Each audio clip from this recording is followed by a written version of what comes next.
dari 3 orang, ada saya sendiri Adelus Ayu Sukma, Muhammad Iqbal, dan Dani Yuniar.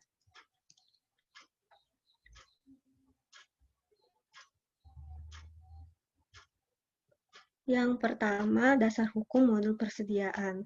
Bisa kita lihat dasar hukumnya ada Undang-Undang Nomor 17 Tahun 2003 tentang Keuangan Negara, terus ada Undang-Undang Nomor 1 Tahun 2004 tentang Perbendaharaan Negara, terus ada Undang-Undang Nomor 15 Tahun 2004 tentang Pemeriksaan Pengelolaan dan Tanggung Jawab Keuangan Negara, ada juga PMK Nomor 159 Tahun 2018 tentang pemeriksaan tentang pelaksanaan piloting sistem aplikasi keuangan tingkat instansi. Terus juga ada PMK nomor 203 tahun 2019 tentang perubahan PMK nomor 159 tahun 2018 tentang pelaksanaan piloting sistem aplikasi keuangan tingkat instansi. Next.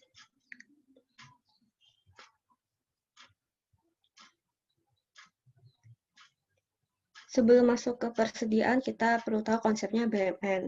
Jadi, barang milik negara meliputi semua barang yang dibeli atau diperoleh atas beban APBN atau berasal dari perolehan lainnya yang sah. Perolehan lain yang sah itu ada barang yang diperoleh dari hibah atau sumbangan atau yang sejenis, terus ada barang yang diperoleh sebagai pelaksanaan dari perjanjian kontrak, ada juga barang yang diperoleh berdasarkan ketentuan undang-undang, atau juga barang yang diperoleh berdasarkan putusan pengadilan yang telah memperoleh ketentuan hukum tetap. BMN itu terdiri dari 3 macam aset. Ada aset lancar, aset tetap, dan aset lainnya. Nah, untuk persediaan dia termasuk ke aset lancar. Next.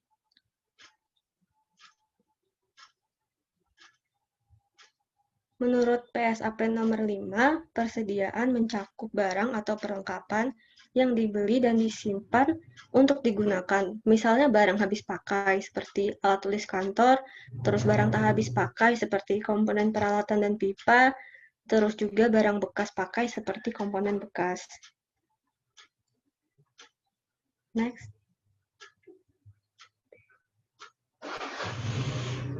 Persediaan adalah aset lancar dalam bentuk barang atau perlengkapan yang dimaksudkan untuk mendukung kegiatan operasional pemerintah dan barang-barang yang dimaksudkan untuk dijual dan atau diserahkan dalam rangka pelayanan kepada masyarakat.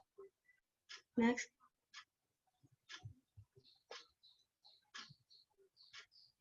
Nah, barang apa aja sih yang termasuk barang persediaan itu? Jadi ada barang atau perlengkapan supplies yang digunakan dalam operasional pemerintah, seperti barang habis pakai, barang tak habis pakai, dan barang bekas pakai.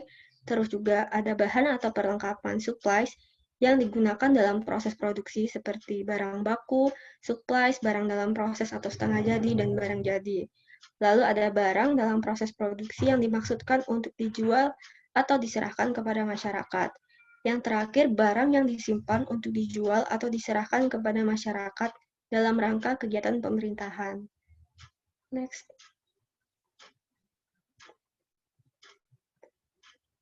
Persediaan terdiri dari yang pertama barang konsumsi, terus ada amunisi, ada bahan untuk pemeliharaan, ada suku cadang, ada persediaan untuk tujuan strategis atau berjaga-jaga, terus juga ada pita cukai atau legas, terus ada juga bahan baku, barang dalam proses atau setengah jadi, tanah atau bangunan untuk dijual atau diserahkan kepada masyarakat, terus ada hewan dan tanaman untuk dijual atau diserahkan kepada masyarakat. Nah, untuk persediaan yang kondisinya rusak atau usang itu nggak dilaporkan ke neraca, tapi diungkapkan di CALK. Next.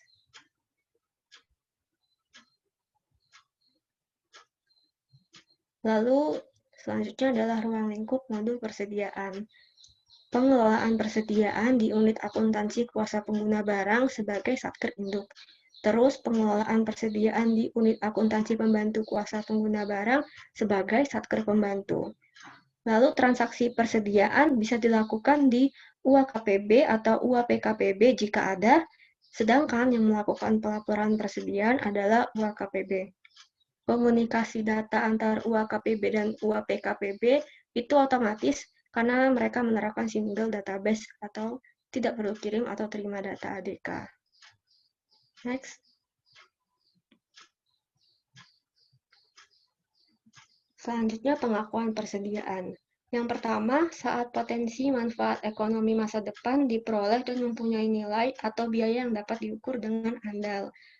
Yang kedua, yaitu saat diterima atau hak kepemilikannya dan atau penguasaannya berpindah. Pada akhir periode akuntansi, catatan persediaan disesuaikan dengan hasil inventarisasi fisik. Next.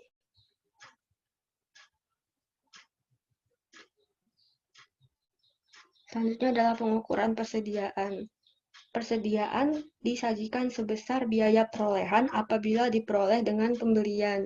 Biaya perolehan persediaan itu meliputi harga pembelian, biaya pengangkutan, biaya penanganan, dan biaya lainnya yang secara langsung dapat dibebankan pada perolehan persediaan. Terus buat potongan harga, rabat, terus yang lainnya yang serupa gitu, mereka mengurangi biaya perolehan. Lalu yang kedua ada harga pokok produksi apabila diperoleh dengan memproduksi sendiri. Yang terakhir nilai wajar apabila diperoleh dengan cara lainnya seperti donasi atau rampasan. Next.